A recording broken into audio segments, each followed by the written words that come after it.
Hello everyone, welcome back to my channel no destination. So ఈరోజు వచ్చేసి మనం Kachiguda railway స్టేషన్లో ఉన్నాం.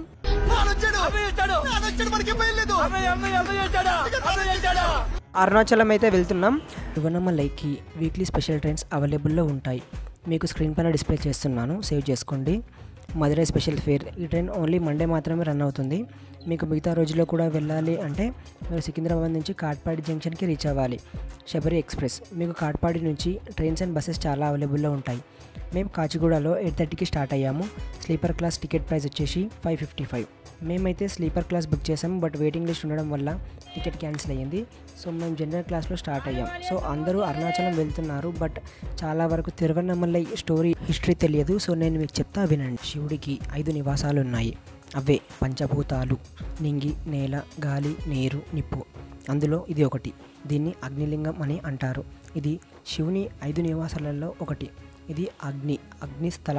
ఇక్కడ కొండే దేవుడు. ఒకసారి బ్రహ్మ మరియు విష్ణు మధ్య తమలో ఎవరు గొప్ప అనే వాదన జరిగింది. వారి అజ్ఞానాన్ని పోగొట్టడానికి పరమశివుడు కాంతి స్తంభం రూపంలో వారి ముందు ప్రత్యక్షమవుతాడు. అప్పుడు విష్ణువు వారాహ రూపాన్ని ధరించి ఆ స్తంభం యొక్క మొదలు కనుగోవడానికి బయలుదేరతాడు.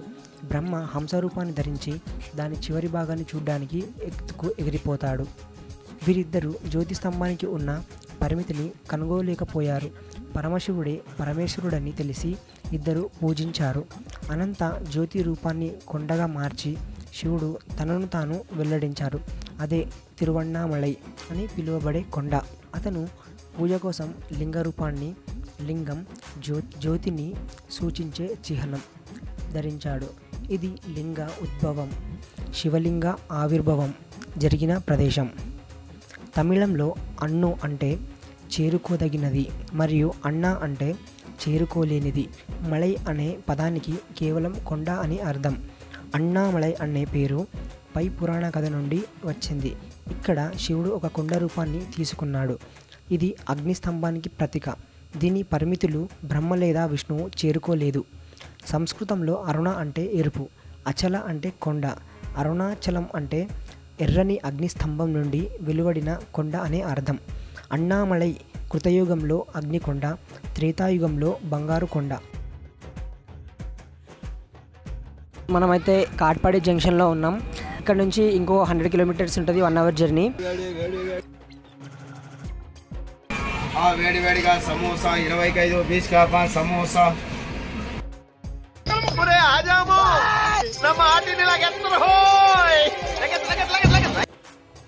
కాట్పాడి జంక్షన్లో మన చింటూ గానికి బాయ్ చెప్పేసి స్టార్ట్ అయిపోయాం. Bye bye, Tata.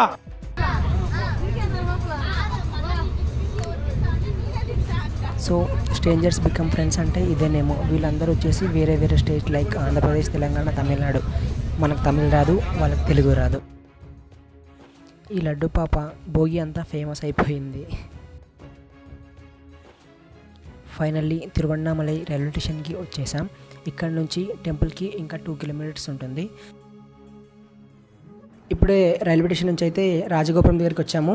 మనకు ఆటోకి వచ్చేసి పర్ హెడ్ 30 రూపీస్ ఛార్జ్ చేశారు. రాజగోపురం లెఫ్ట్ సైడ్ నుంచి 600 మీటర్స్ దూరంలో మనకి తెలుగు వాళ్ళ ట్రస్ట్ అనేది ఉంది. ఇది వచ్చేసి మన తెలుగు వాళ్ళ trust, Shri Vasavi Shivaganga Nityadana trust. So వీళ్ళు మనకు 1000 రూపీస్కి రూమ్ అనేది ప్రొవైడ్ చేశారు.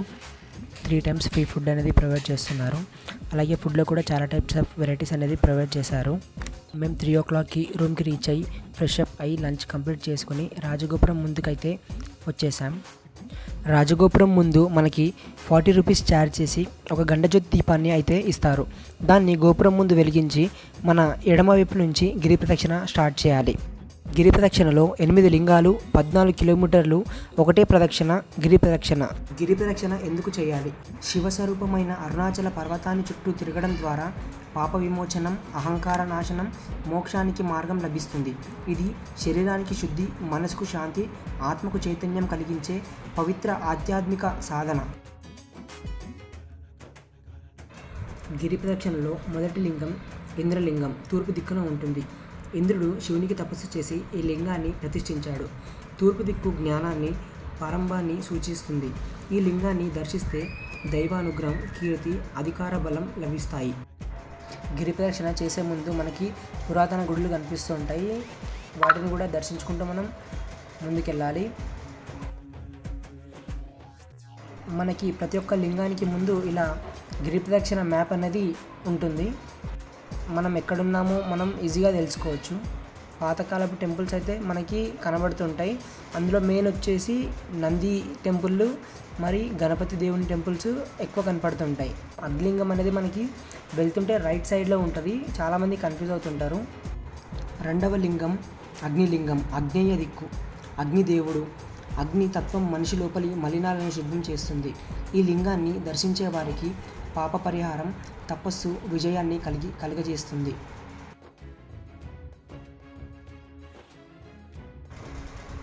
ఈ టెంపుల్ వచ్చేసి అమ్మవారి టెంపుల్.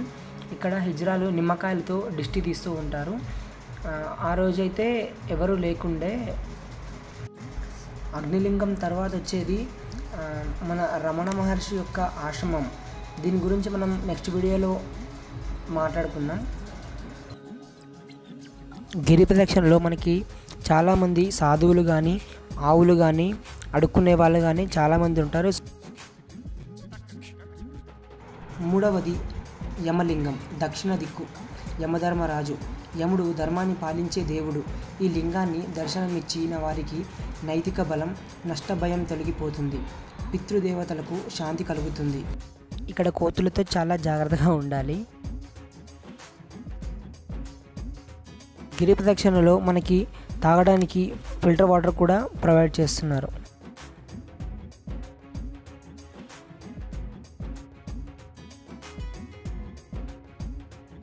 గిరి ప్రదక్షిణలో మనం ఇలా జింకలను కూడా చూడొచ్చు.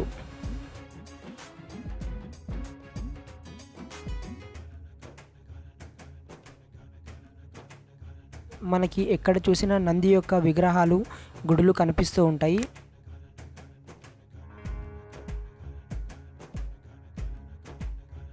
ఈ కోతి మా దగ్గర ఉన్న వాటర్ బాటిల్ని గుంజుకొని మరీ నీళ్ళు తాగుతుంది.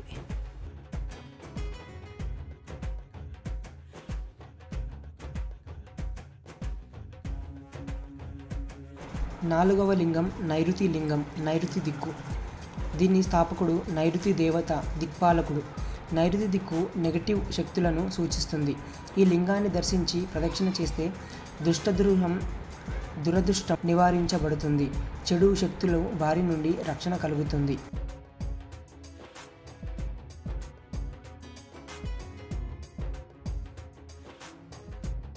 సూర్యలింగానికి ముందు ఫ్రీగా రుద్రాక్ష అనేది ఇస్తారు. రుద్రాక్ష జ్యువెలరీలో పర్ పర్సన్ ఒక రుద్రాక్ష అనేది ఇస్తారు. గిరి ప్రదక్షిణలో 8 లింగాలు కాకుండా మరో 2 లింగాలు ఉంటాయి. అవి సూర్యలింగం, చంద్రలింగం. సూర్యుడు శివునికి నమస్కరించి తన ఆరాధనగా ఈ లింగాన్ని ప్రతిష్ఠించాడు. ఈ లింగం దర్శనంతో శరీర ఆరోగ్యం, చూపు, శౌరశక్తి పొందుతారు. ఇవి వెంకటేశ్వర స్వామి యొక్క పాదాలు. ఐదవ లింగం వరుణలింగం. పడమర దిక్కు. స్థాపకుడు వరుణుడు, జలదేవుడు. వరుణుడు నీటి దేవుడు కాబట్టి శుద్ధికి ప్రాముఖ్యత. ఈ లింగం దర్శనం ద్వారా శరీర ఆరోగ్యం, మానసిక ప్రశాంతత లభిస్తుంది.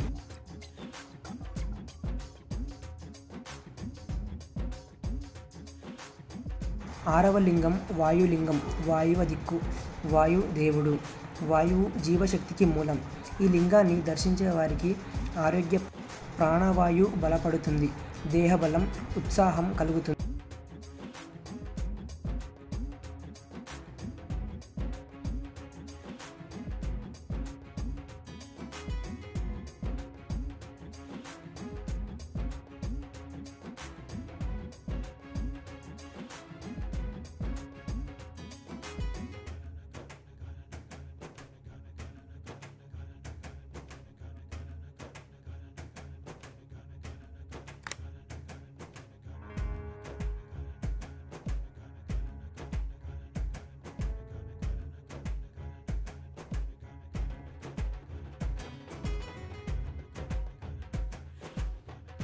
ఇదే చంద్రలింగం. చంద్రుడు ప్రతిష్ఠించాడు. ఈ లింగం దర్శనంతో మానసిక శాంతి, మనోనిగ్రహం కలుగుతాయి. చంద్రగ్రహ దోషాలు నివారణ.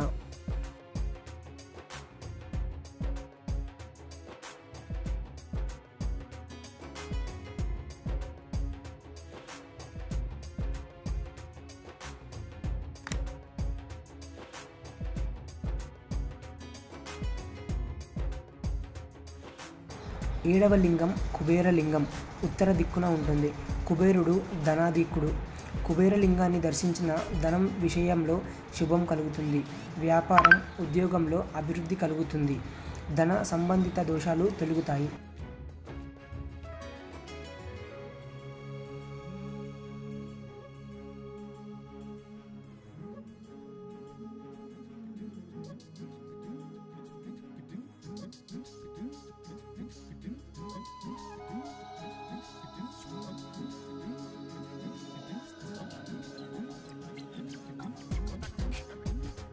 కుబేరలింగం దాటాక కుడివైపున మనకి మోక్షమార్గం కనబడుతుంది. భక్తులు ఈ ప్రదక్షిణ చేయడం ద్వారా తమ కర్మాలను తొలగించుకొని మోక్షాన్ని పొందుతారని విశ్వసిస్తారు.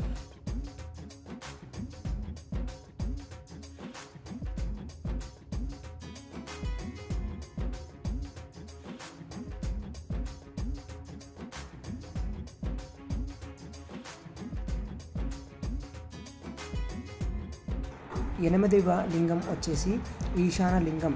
ఈశాన దిక్కు. ఈశాన దేవత శివుడు. ఇది శివుని అత్యున్నత రూపాన్ని పత్రిక. ఈ లింగం దర్శనంతో భక్తికి తృప్తి, చైతన్య, ముక్తి ప్రాప్తి లభిస్తుంది. ఇది అష్టలింగాలలో అత్యంత పవిత్రమైనది. మేము 4 o'clock గిరి ప్రదక్షిణ స్టార్ట్ చేసి 9 o'clockకి ఎండ్ చేసాము. డైరెక్ట్గా రాజగోపురం ముందుకైతే వెళ్ళిపోయాము.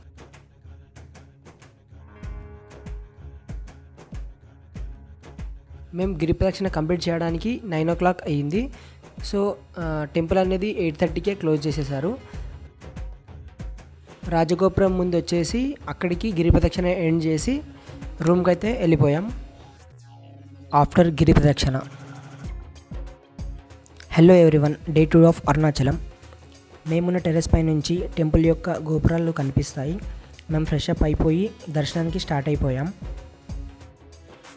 ఫస్ట్ రాజగోపురం. అందులో నుంచి లోపలికి వచ్చి ఫ్రీ దర్శనం, 50 రూపీస్ టికెట్ దర్శనం ఉంటాయి. రోజు దేవుడికి ఊరేగింపు చేస్తారు. ఇది బల్లాల గోపురం.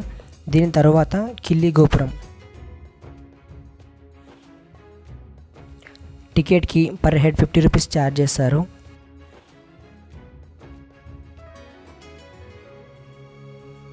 ఇక్కడ ఎడమ పక్కన గణపతి దేవుడు, కుడి పక్కన కుమారస్వామి ఉంటారు. మనం 3 గోపురాలను దాటి లోపలికి వెళ్తే మనకు ఆ అరుణాచలేశ్వరుడు దర్శనమిస్తాడు. పక్కనే అమ్మామలై అంటే పార్వతీదేవి యొక్క గుడి ఉంటుంది. బయటికి రాగానే ప్రసాదం టికెట్ తీసుకొని లడ్డు, పులిహోర, చక్కెర పొంగలి తినేసి మనకి మళ్ళీ కొత్త ఫ్రెండ్స్ దొరికారు. వాళ్ళే వీళ్ళు ఫ్రమ్ ఆంధ్రప్రదేశ్ అండ్ తెలంగాణ. అలా ప్రసాదం తినేసి బయటికైతే వచ్చేసాం. మనకి ఎదురుగా ఉన్న చెట్టు అమ్మన్ ఆలయం ముందు చెట్టు. ఈ చెట్టు దగ్గర మీరు కోరిన కోరికలు తీరుతాయని భక్తుల నమ్మకం. ఇక్కడ అన్నదానం కూడా చేస్తారు, కానీ చాలామంది ఉండడం వల్ల వెళ్ళలేదు. ఫైనల్లీ దర్శనం కంప్లీట్ చేసుకొని బయటకు వచ్చి మన కొత్త ఫ్రెండ్స్కి బాయ్ చెప్పి రూమ్కి వచ్చేసాం.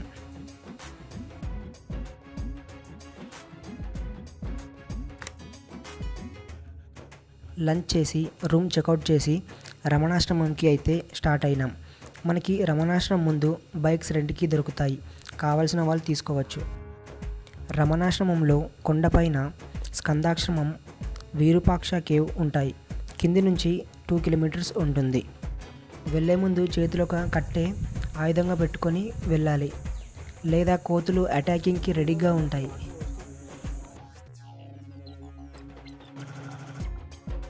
మనకి పైనకి వెళ్ళాక ఓవరాల్ టెంపుల్ వ్యూ అయితే కనిపిస్తుంది.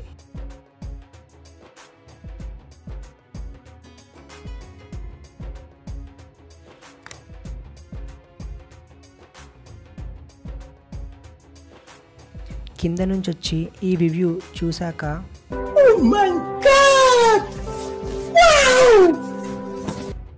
అని అనాల్సిందే. మేము పైనకి వెళ్ళేలోపు డోర్స్ క్లోజ్ చేశారు. టైం 4:30 అయిందని. సో మళ్ళీ రిటర్న్ కిందికి దిగి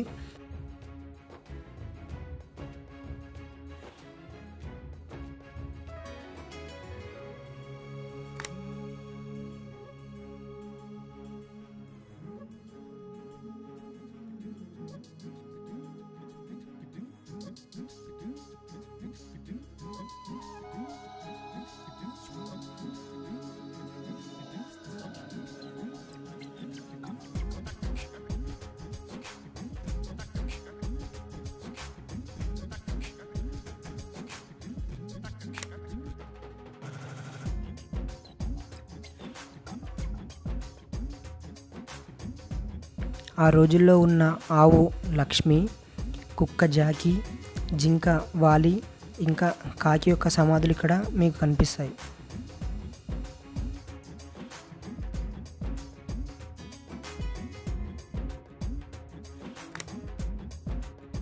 ఆశ్రమంలో తెలుగు వాళ్ళకన్నా ఫారినర్సే ఎక్కువగా కనిపిస్తూ ఉంటారు. కొద్దిసేపు మెడిటేషన్ చేసి లైబ్రరీలో ఒక బుక్ తీసుకొని మళ్ళీ రాజగోపురం దగ్గరికి వచ్చేసాం. మళ్ళీ ఒకసారి శివయ్యను దర్శించుకొని